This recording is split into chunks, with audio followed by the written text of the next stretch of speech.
Hello everyone and welcome to this online Q&A. I'm Helen Blythe and I'm senior producer working on the classical programme at Sage Gateshead, which includes the work of our wonderful chorus of Royal Northern Sinfonia. We're here today in the middle of the COVID-19 pandemic to talk a little bit about a film project that the chorus has been working on over the last few months, which is called The World How Wide. First to say that I'm delighted to be joined by Timothy Burke, chorus director for the chorus of Royal Northern Sinfonia, and Tim is also the conductor, arranger and mastermind behind this project.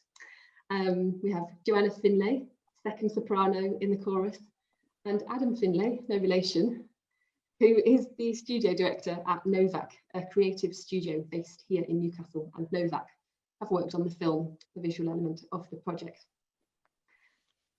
The World How Wide is essentially a digital chorus project. It emerged out of the government restrictions, which ultimately have prevented the chorus from being able to sing together for many months, and also from the desire to plough on to continue to be creative and artistically ambitious, despite the context that we're all facing. So in a nutshell, we've taken a very well-known piece of orchestral music, Ralph Vaughan Williams' Fantasia on a Theme by Thomas Tallis. And we've commissioned you, Tim, to create a new choral arrangement of that piece, cutting the orchestral instruments almost entirely, and instead using voices to explore this orchestral repertoire in a completely brand new way. Because of the circumstances, rather than recording together as a choir, each individual chorus member have used technology at their disposal in their home, so most often a mobile phone, to record their individual choir parts, and at the end of the process these parts are mixed together to create a choral soundtrack, which is then married to the 15-minute film produced by Adam and his team. I hope that's clear. It's quite a complicated project to explain, and there are some elements which I haven't touched on, but hopefully we can cover some of that in the Q&A. So Tim, if we start with you. Central to the identity of the chorus of Royal Northern Sinfonia is its relationship with choral orchestral music. But of course, there's loads of that. So what is it? Why did you choose to work with this piece in particular? Well, in a sense, I think the idea came from the idea of wanting to do something with a piece of orchestral music. Like you say, the chorus normally takes part, obviously, in things that are written for chorus. But I just thought it'd be really interesting. Well, we thought it'd be really interesting to see what happens if the choir actually takes on something that is written just for orchestra. So we started thinking about what that might be. And it wasn't that long before I thought of this piece, which is such a kind of cherished piece of British classical music, and it's it's a really, really popular piece, I think, and I guess lots of people probably might know it when they hear it without necessarily being able to say exactly what it is. And the more I thought about it and the more we discussed it, I realized that of course this piece by Vaughan Williams is a fantasia on a theme by Thomas Tallis, and that theme is actually a piece of vocal music. And so it just, as soon as I kind of made that connection, I thought, yeah, this is actually really good, because it's an adaptation of something that is for choirs. So that seemed like a really ideal orchestral piece to tackle. And I kind of reminded myself of how it all began for Vaughan Williams, and how he took this hymn, a Tudor hymn, and made it into this piece. And I thought, why don't we kind of reverse that and put the Tudor hymn sort of back into it? And of course, what's missing, missing's a weird word, but in Vaughan Williams's version is the words. We don't hear what they are. But the way Vaughan Williams kind of constructs his original piece is he sort of plays the melody of the hymn a couple of times at the beginning, and then after that he feels like it's kind of free range to do. He goes into flights of fantasy, I guess, hence the name, and he kind of takes little fragments of the melody and switches them around, and evolves them into something else, which then in turn evolves into something else. So you kind of feel like it's based on the DNA of the melody, but actually it becomes a new creation. And I thought it'd be really interesting to explore what happens if we put the words to all of that. So you see the little fragments of hymn melody coming through by having words attached to them. It kind of somehow makes his work seem really obvious. But the other thing that made it feel right is the situation that we're all in, and the fact that the chorus can't meet, and the feeling that, you know, lots of choirs up and down the country are recording themselves on their mobile phones in lockdown, and that's being put together to make these really moving kind of videos. And I thought, that feels to me, that's wonderful to be able to do that. It's much better than not being able to do that. But what could we do that actually makes a real virtue of the fact that that's the way we're doing it, rather than kind of just trying to make the best of a bad situation? And I realized that with this piece as well, because the way Vaughan Williams writes it, it's not like a choral piece, which tends to be in, I don't know, 4 different parts or 8 different parts or something. It's in, at some points 24, 26 different parts, because string orchestras divide, and certainly the way he conceived this piece had these huge towering structures of sound, from the highest sounds of the violins down to the double basses. And I thought, okay, well, it would be a little bit of a crazily ambitious project to make this piece happen live with choir, although I haven't ruled out the possibility.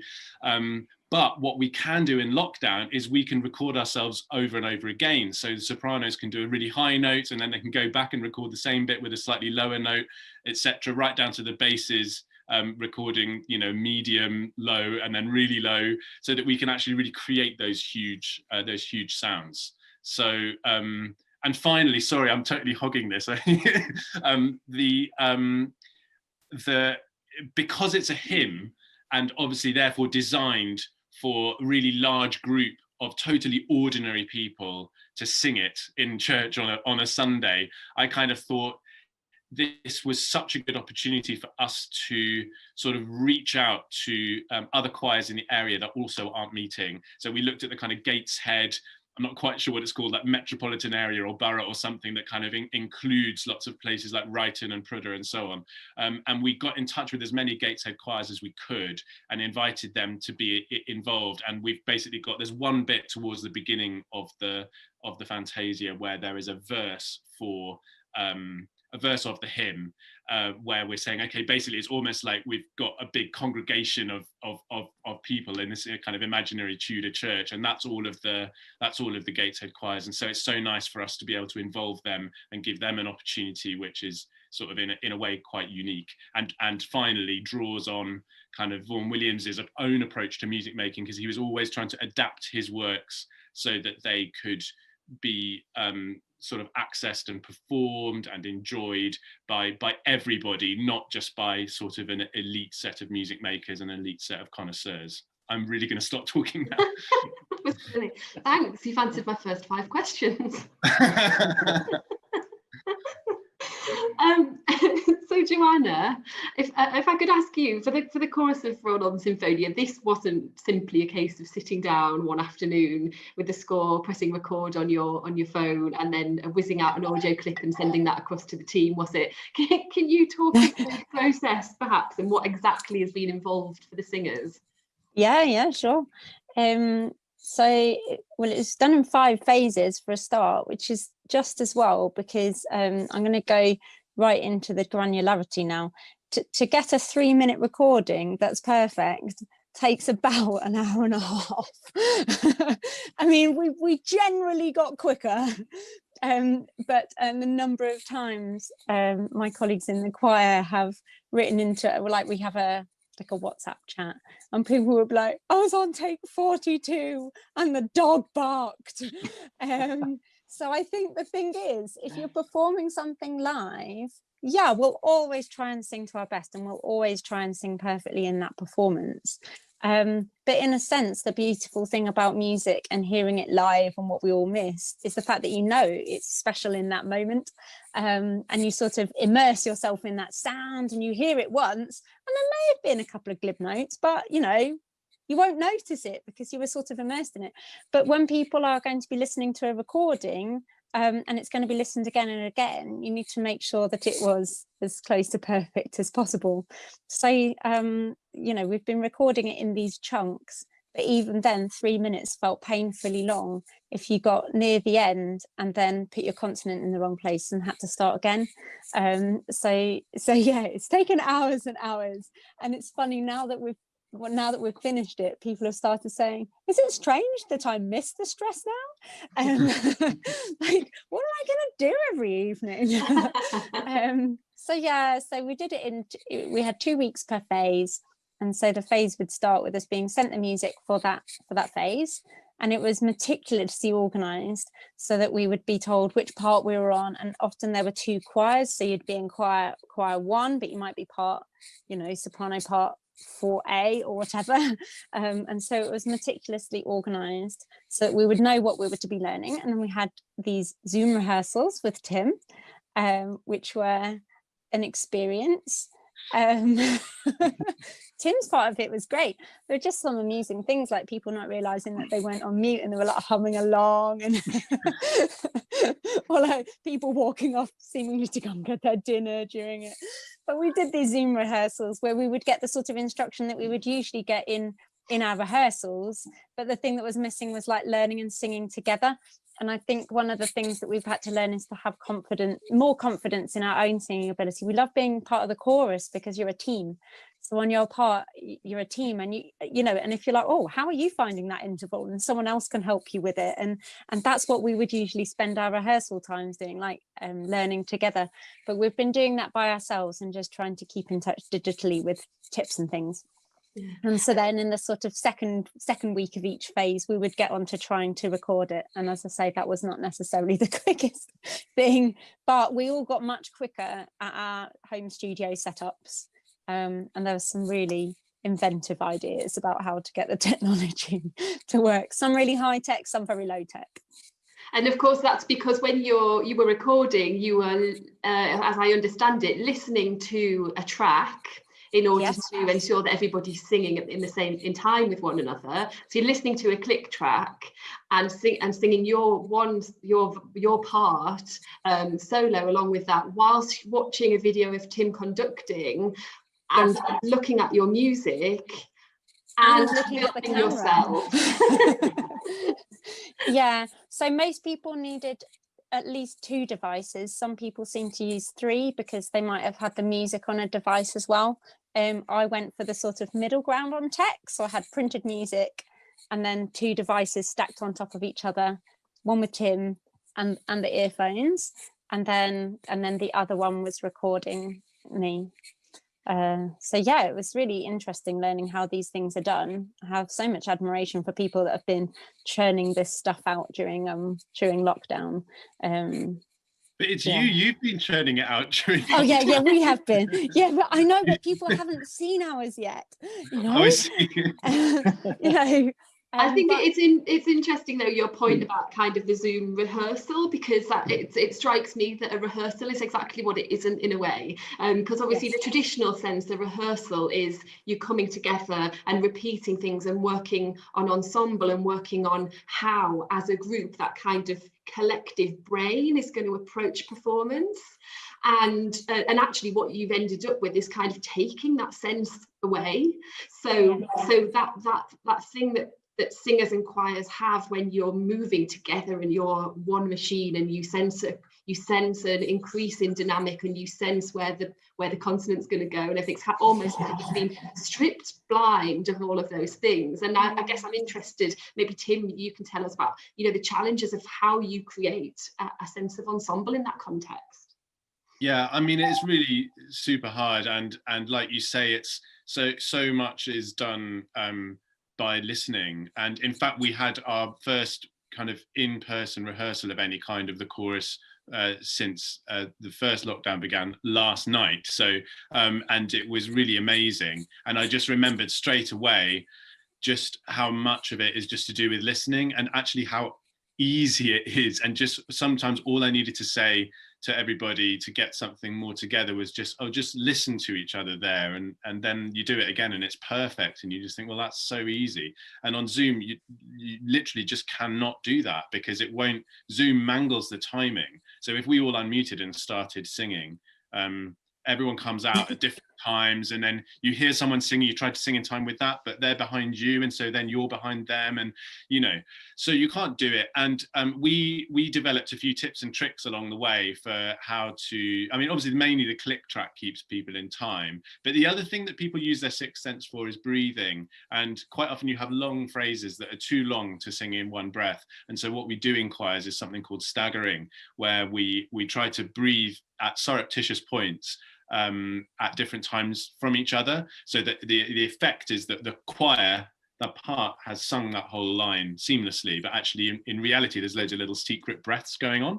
And of course you base that a little bit on whether the person next to you has just breathed. You think, oh, he's just breathed, so I'm all right for it. If I breathe in a couple of seconds, then he won't need another one at that point, and that's how you do it. And we couldn't do that, so we over the period we learned more, for me to put more and more things into the score to say, right, that's how you end up with soprano 3A and soprano tenor 6F and stuff, because it's like the people who breathe at that particular point get a little marking in their score to breathe there, and we got it more in time that way. Yeah. Now feels like a good moment for me to mention another partner on the project who's not represented on this panel, and that is Floating Earth, and they are the recording company who've been layering and mixing together all the individual recordings, several hundreds of them, to create the soundtrack. And the reason they're not here is because that's exactly what they're doing right now. And when I say several hundred, actually that's more like 600. Recordings and of differing lengths. So some of them are very short, literally a couple of bars, and some of them are like you say, Joanna, 3-minute chunks. But I gathered together some other interesting statistics about the project to share. So 75 members of the chorus involved, including members of key voices. If you don't know that's Sage Gateshead's mixed voice chamber choir for young people aged 13 to 19. 60 members of the community chorus, which Tim mentioned, and they gathered together from over 10 different local Gateshead choirs. Tim has delivered 11 of those 2-hour musical support sessions over Zoom. You're a Zoom celebrity, Tim. Other platforms are available. And of course, every one of those 600 odd recordings includes audio and film, as well as, of the singer. And this is the biggie, 128 guide tracks produced by Tim. So those are the tracks that have been sent out to singers to help with preparation and rehearsal. So a track to sing along to whilst rehearsing, and a track to record with. And all of this without Tim and any of the singers ever being in the same room. And I think that's really something for people to keep in their minds when they're listening to the film and watching the film. It is that is the context in which this has been put together is just really incredibly unusual and completely new to all of us. And Adam, if I come to you now, your company Novak is creating the accompanying film for this project, and I guess in broad terms, the brief was to create something which is designed and artistic, rooted in the Northeast, connected to the text, and reflects the music making going on behind the scenes, and the extraordinary circumstances. And I wonder if you can tell us a bit about your approach and your creative process. I think coming to a point that Tim mentioned earlier on, the track is certainly one that I was familiar with when I first listened to it off the bat, but I wasn't that familiar with, and neither of my colleagues, I think, with Vaughan Williams, and that I'm not a classic FM listener and things like that. So, but it's an amazing, beautiful track. So it was really interesting for us to kind of learn about him and explore like what him as a composer on this piece of music means to yourselves and to the country really, in that, and realizing how special a piece of music it is to so many people, which is amazing. There was a fantastic article that Tim sent me and really kind of gave us an insight into it. So that aspect of it's been an amazing exploration of it. And I think additionally, the cinematographer that we worked with also has quite a significant classical music knowledge, much greater than my own. So he was very useful. So a big thank you to Magnus for guiding me at points and things like that. And just through our exploration and sort of research of that, we started looking at kind of like how we might be able to best reflect the music and kind of, you know, both what it sort of evoked in ourselves when we listened to it, but also I think what the wider kind of consensus is about it. And we really wanted to do something, I think, that celebrated the Northeast. We realized that Vaughan Williams's music kind of, for a lot of people, evokes the images as sort of the English countryside, shall we say, which is amazing. But we thought we really wanted to hone in on the amazing landscapes that we have in Northumberland and the Northeast in general. So I think that's what drove us to sort of look at sort of predominantly drone photography. So an amazing, and it was something we could do even under the kind of restrictions that we found ourselves under during this period of time. We were able to go out and sort of film and things. You know, it was just in most cases it was just myself and Magnus, our cinematographer.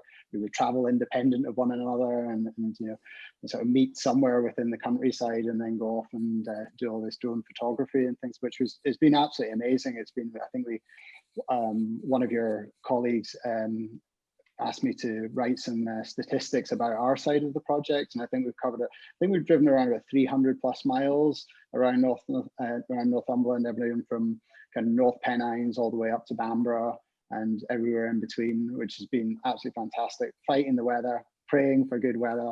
That's so much of our work, and I'm slightly going off tangent here, but so much of our work is done.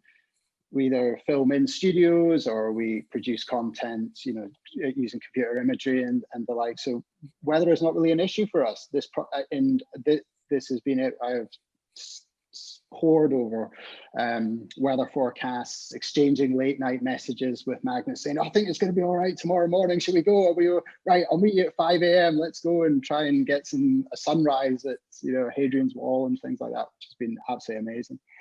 Can I say that's so funny, because the choir were doing the same, saying it looks like the wind speed drops later. It should be quiet enough. I think the wind's going to drop. Let's all start recording.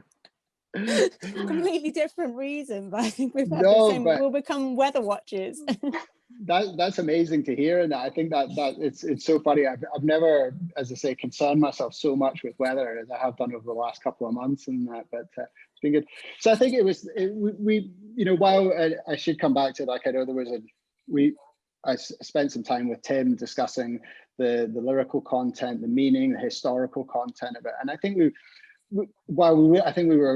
initially we were hoping to try and kind of explore those further and things like that, and I think it's you know, there's so much to it when you start digging into it, you know, whether it's, you know, Tallis and then, you know, it just goes further and further back. You know, from speaking to him, it's hundreds of years in the making, really, you know, when you consider it up to this point, and it's amazing to be kind of perhaps contributing to that legacy of it, which is brilliant.